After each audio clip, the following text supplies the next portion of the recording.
আসসালামু আলাইকুম। Faria beauty parlour থেকে রাফিজা বলছি। এই আপু আসছে ঢাকা থেকে। আপু ঢাকা কোথার থেকে আসছো? জুরাইন। আচ্ছা, ঢাকার জোরাইন থেকে আপু আসছে মেস্তার ট্রিটমেন্ট নিতে। অলরেডি আমার ট্রিটমেন্ট শেষ।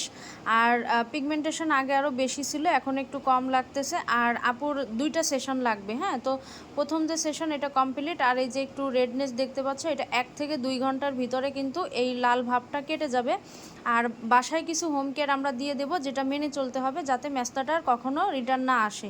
তো আপুর এইখানেও ছিল, আর 2 গালে, এই যে এইখানে কানের কর্নারে এদিকে ছিল বেশি। তো আমরা যেখানে ছিল ঠিক সেইখানে ট্রিটমেন্ট করছি। সাথে আপুর কিন্তু কানেরও সার্ভিস ছিল, যদিও আপু আমাকে 4-5 মাস আগে কন্ট্যাক্ট করছিল কানের জন্য, বাট সে আসতে পারে নাই। তো এখানে আমি কানের ট্রিটমেন্টটাও কিন্তু করে দিছি। আর কানের সার্ভিস কিন্তু আমাদের ঢাকাতে ফেব্রুয়ারি মাসের 7 তারিখে কিন্তু সার্ভিস আছে। তোমরা নিতে চাইলে ওইখানে যোগাযোগ করবে, নাম্বার দেওয়া থাকবে স্ক্রিনে, তোমরা ওইখানে দেখে যোগাযোগ করে নিবে। আর এটা 2 সপ্তাহ সময় লাগবে এই কানের ছিদ্রগুলো জোড়া লাগতে। এরপরে আমরা হোম কেয়ার যেগুলো আছে সেগুলো দিয়ে দেবো, মেনে চলতে হবে, বাস এতটুকুই। তো দেখতে পাচ্ছ আপু কিন্তু অনেক দূর থেকে আসছে, তার মেয়েও আসছে, ফেসিয়ালও ছিল, অনেকগুলো সার্ভিস একসাথে নিল। তো আজকে এই পর্যন্ত, ভালো থাকবে, আল্লাহ হাফেজ।